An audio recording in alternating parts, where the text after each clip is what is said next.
lecture dédiée à Charlie Bauer et Oleg de Mediaprod.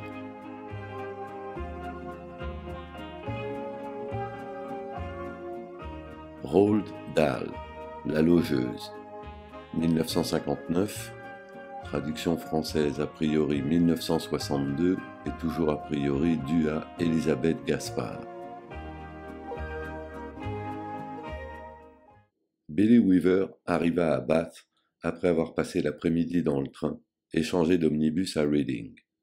Il était près de 9 heures du soir et la lune se levait, escortée d'un essaim d'étoiles, au-dessus des maisons qui faisaient face à la gare. Mais le froid était vif et le vent armé de milliers de lames de rasoir.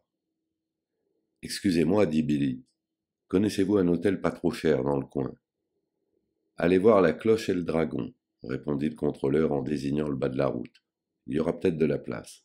C'est à 500 mètres d'ici. » Billy le remercia, reprit sa valise en main et se mit en route vers la Cloche et le Dragon.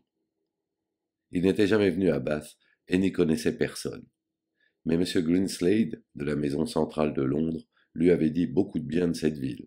« Dès que vous serez casé, lui avait-il dit, allez vous présenter au directeur de la succursale. » Billy avait 17 ans. Il portait un pardessus bleu marine neuf, un chapeau mou marron neuf et un complet marron neuf. Il se sentait sûr de lui. D'un pas énergique, il descendit la rue.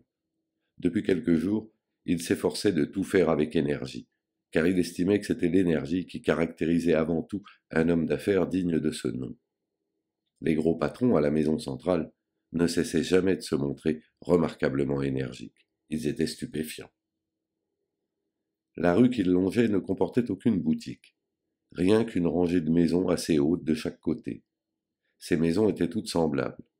Leurs porches à colonnes, leurs portes où l'on accédait par 3 ou 4 marches avaient fière allure et témoignaient d'un passé luxueux. Mais, malgré la nuit, Billy pouvait voir sans peine que la peinture s'écaillait sur les boiseries des portes et des fenêtres, et que les façades, lézardées à présent, pleuraient leur blancheur perdue. Soudain, à la fenêtre d'un rez-de-chaussée brillamment éclairé par un réverbère, Billy aperçut un écriteau appuyé contre la vitre.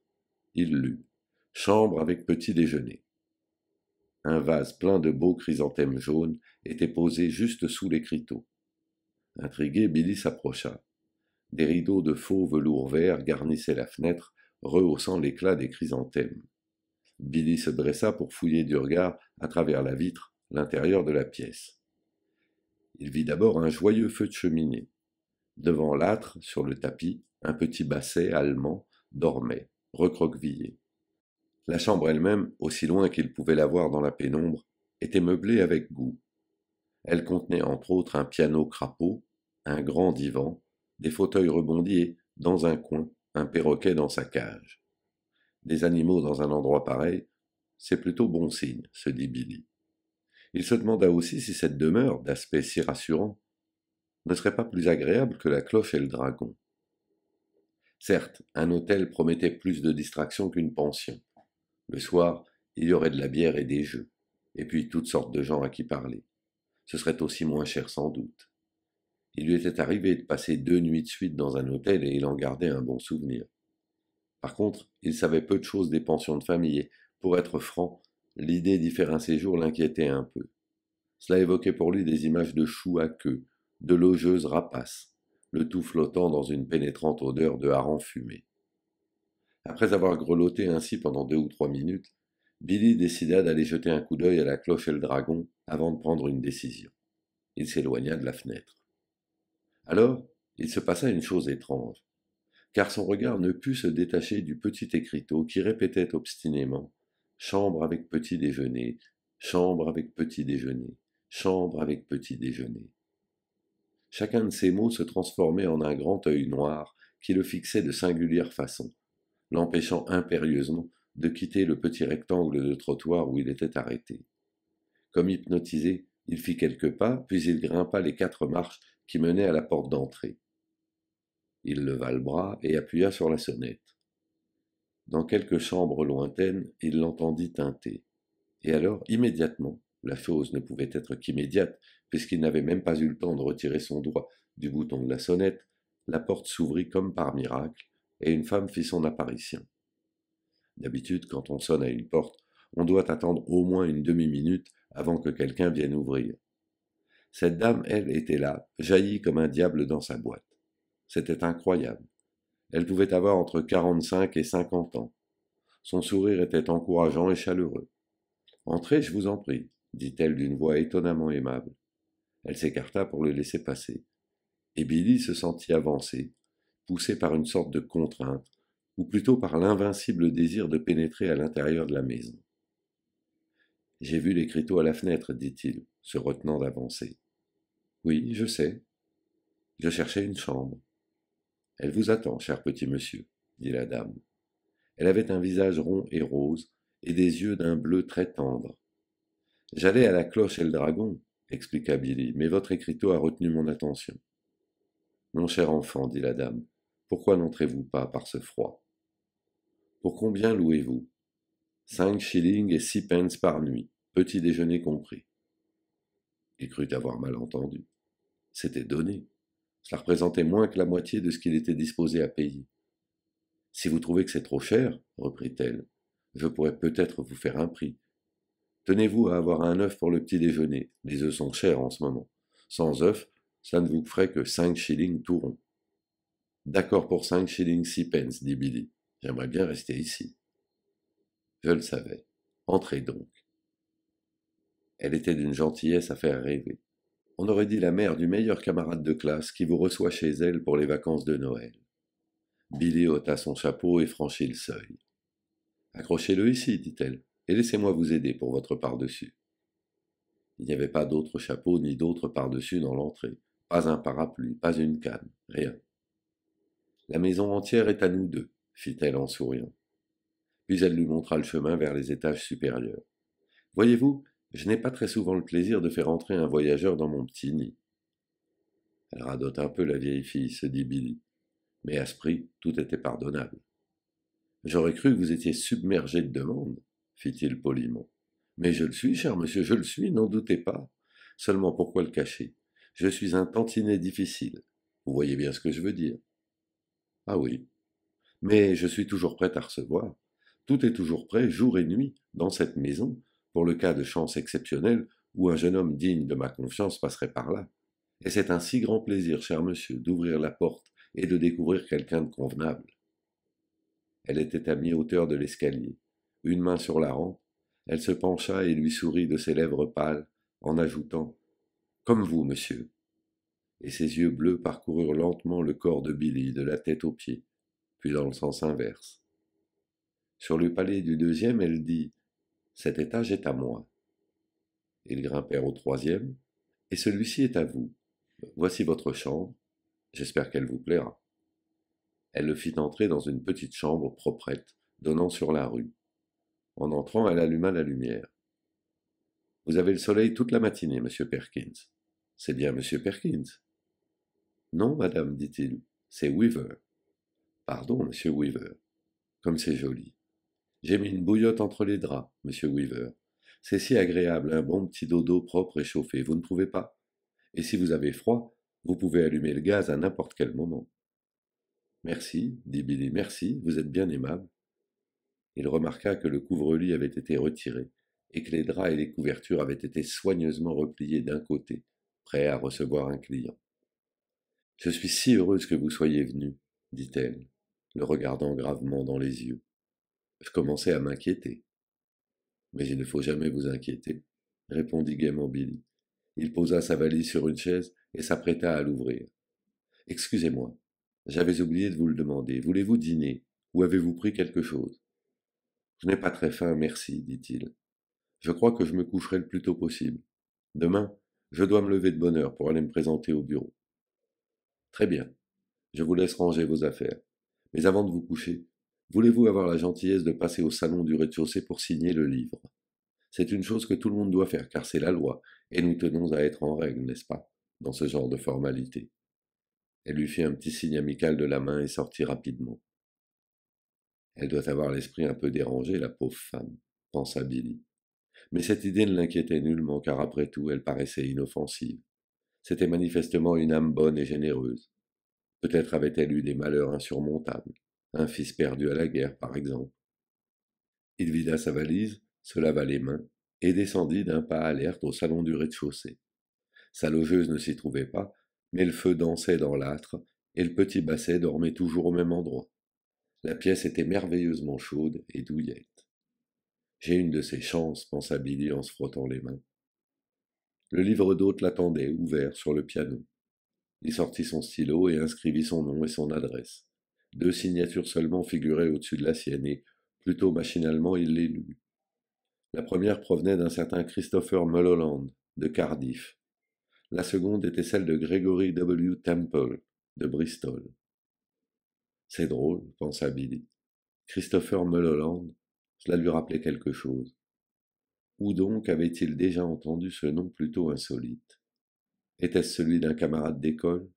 Celui d'un des nombreux jeunes gens qui faisaient la cour à sa sœur? Ou bien celui d'un ami de son père? Non, rien de tout cela. Il examina de nouveau le livre. Christopher Mulholland, 231 rue de la Cathédrale, Cardiff. Gregory W. Temple, 27 allée des Sycomores, Bristol. Et à présent, par un fait étrange, le second nom commençait à lui paraître presque aussi familier que le premier. Gregory Temple, fit-il tout haut, en cherchant dans sa mémoire, puis Christopher Mulholland. De si charmants garçons, répondit derrière lui la voix de la logeuse. Il se retourna et la vit qui s'avançait dans la pièce, portant un service à thé d'argent. Elle le tenait très haut et bien éloigné d'elle, comme on tient les rênes d'un cheval fringant. Ces 2 noms me disent quelque chose, fit Billy. Vraiment? Comme c'est intéressant.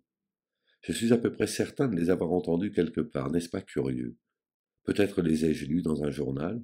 N'ont-ils pas été célèbres d'une façon ou d'une autre? Je veux dire, des joueurs de cricket ou de football connus ou quelque chose de ce genre? Célèbres, fit-elle en posant son plateau sur une table basse près du divan. Oh non, je ne crois pas qu'ils aient été célèbres. Mais ils étaient remarquablement beaux tous les deux, cela est certain. Ils étaient jeunes, grands et très beaux. Exactement comme vous, cher monsieur. Une fois de plus, Billy regarda le livre. Tenez, dit-il, en désignant les dates d'entrée. La dernière inscription a environ 2 ans. Vraiment? Oui. Et celle de Christopher Mulholland lui est antérieure d'1 an, cela fait à peu près 3 ans. Ma foi, fit-elle en poussant un délicat petit soupir, je ne l'aurais jamais cru. Comme le temps passe vite. N'est-ce pas, monsieur Wilkins? Weaver, rectifia Billy. Weaver. Oh, excusez-moi, où avais-je la tête? S'écria-t-elle en s'installant sur le divan. C'est tout, moi, monsieur Weaver. Entré par une oreille, sorti par l'autre. Savez-vous, dit Billy, savez-vous pourquoi cette histoire m'intrigue de plus en plus? Mais non, cher monsieur, comment le saurais-je? Eh bien, voyez-vous, ces 2 noms, Mulholland et Temple. Non seulement je crois me souvenir de chacun d'eux séparément, mais d'une certaine manière, je les vois comme liés l'un à l'autre par un trait d'union, comme s'ils étaient tous les 2 connus pour une même chose. Je ne sais pas si vous voyez ce que je veux dire, comme, Ningesser et Collie, par exemple, ou Churchill et Roosevelt. Comme c'est amusant, dit-elle. Mais venez donc vous asseoir près de moi. Vous prendrez bien une petite tasse de thé et du biscuit au gingembre avant d'aller vous coucher. Je suis confus, dit Billy. Vous vous donnez vraiment trop de mal. Il se tenait près du piano et la regardait manier les tasses et les soucoupes. Elle avait de petites mains blanches et agiles, aux ongles rouges. Je suis presque sûr de les avoir vus dans les journaux, dit-il. Encore une seconde et je m'en souviendrai. Il n'y a rien de plus obsédant qu'une idée qui frôle la mémoire sans vouloir y entrer. Et Billy détestait déclarer forfait. 1 minute, fit-il. Encore 1 minute et nous y serons. Mulholland. Christopher Mulholland, n'était-ce pas un étudiant d'Eton qui faisait à pied le tour du pays de Galles et alors, soudain... Du lait demanda-t-elle. Et du sucre? Oui, merci. Et alors, soudain... Un étudiant d'Eton, fit-elle. Oh non, cher monsieur, c'est très improbable. Mon monsieur Mulholland n'était sûrement pas un étudiant d'Eton quand il est venu chez moi. Il faisait ses grades à Cambridge. Mais venez donc vous asseoir sur le divan et réchauffez-vous à ce joli feu. Venez, votre thé est prêt. Elle tapotait la place vide à côté d'elle. Il traversa lentement la pièce et s'assit sur le bord du divan. Elle lui tendit une tasse. Et voilà, dit-elle, comme c'est agréable et douillet, n'est-ce pas? Billy se mit à boire son thé à petites gorgées, et elle fit de même. Pendant les quelques instants qui suivirent, ils ne parlèrent guère, mais Billy sentait peser sur lui le regard de la dame. Elle était légèrement tournée vers lui. De temps à autre, il respirait une bouffée d'une odeur bizarre qui semblait directement émaner d'elle. Ce n'était pas absolument désagréable, et cela aussi lui rappelait quelque chose. Mais quoi? Des noix sèches? Du cuir neuf? Ou bien les couloirs d'un hôpital? Puis elle rompit le silence. Monsieur Mulholland était un grand amateur de thé. Jamais de ma vie je n'ai vu quelqu'un en boire autant que ce cher, ce charmant monsieur Mulholland. Je suppose qu'il est parti assez récemment, dit Billy, qui n'avait cessé de se casser la tête au sujet des deux noms. Il était sûr à présent de les avoir vus dans les journaux, en première page. Parti, fit la dame en arquant les sourcils. Mais, mon cher enfant, il n'est pas parti. Il est toujours ici. Monsieur Temple aussi est ici. Ils sont ensemble, au 4e étage. Billy reposa sa tasse et regarda fixement sa logeuse. Elle lui sourit de nouveau, puis elle avança une main et lui tapota le genou de manière réconfortante. Quel âge avez-vous, cher enfant? 17 ans. 17 ans, s'écria-t-elle. Mais c'est l'âge idéal. Monsieur Mulholland aussi avait 17 ans, mais je crois qu'il était un rien moins grand que vous. Et puis ses dents n'étaient pas tout à fait aussi blanches que les vôtres. Vous avez les plus belles dents du monde, monsieur Weaver, le saviez-vous? Elles ne sont pas aussi bonnes qu'elles en ont l'air. Par derrière, elles ont des tas de plombages. Monsieur Temple, lui, était un peu plus âgé, dit-elle, sans tenir compte de sa remarque. Il avait 28 ans, mais je ne lui aurais jamais donné cet âge s'il ne me l'avait pas dit. Son corps n'avait pas la moindre tare. La moindre... quoi? Sa peau était douce, douce comme une peau de bébé. Il y eut un nouveau silence. Billy reprit une gorgée de thé en attendant d'autres révélations. Mais la dame paraissait lointaine et rêveuse. Billy regarda droit devant lui en se mordillant la lèvre inférieure. Ce perroquet, dit-il soudain, je m'y étais trompé quand je l'ai aperçu pour la première fois par la fenêtre. J'aurais juré qu'il était vivant. Hélas, il ne l'est plus.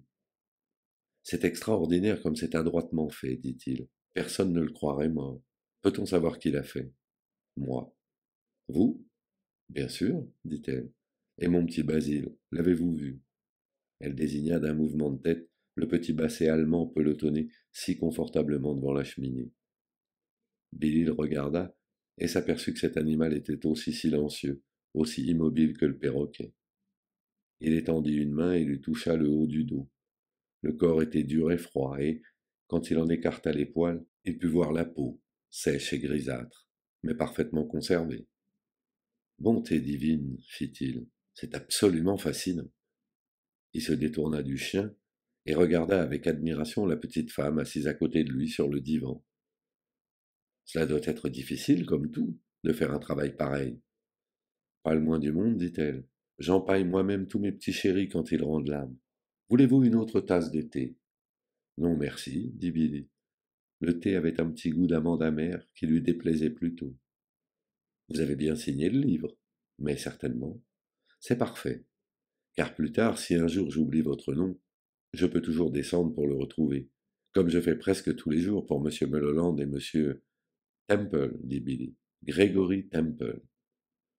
Pardonnez ma question, mais n'avez-vous pas eu d'autres pensionnaires que ces deux messieurs pendant ces dernières années? Tenant bien haut sa tasse de thé, elle inclina légèrement la tête, le regarda du coin de l'œil et lui fit un de ces charmants petits sourires. Mais non, mon cher petit monsieur, rien que vous.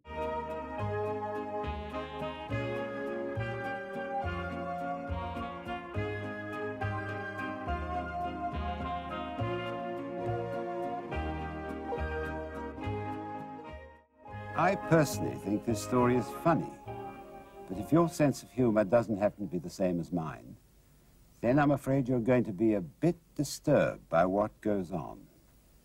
And by the way, if any of you are tempted to think it's all pretty far-fetched, then you should stop and think and ask yourself seriously whether such a thing as this could really happen.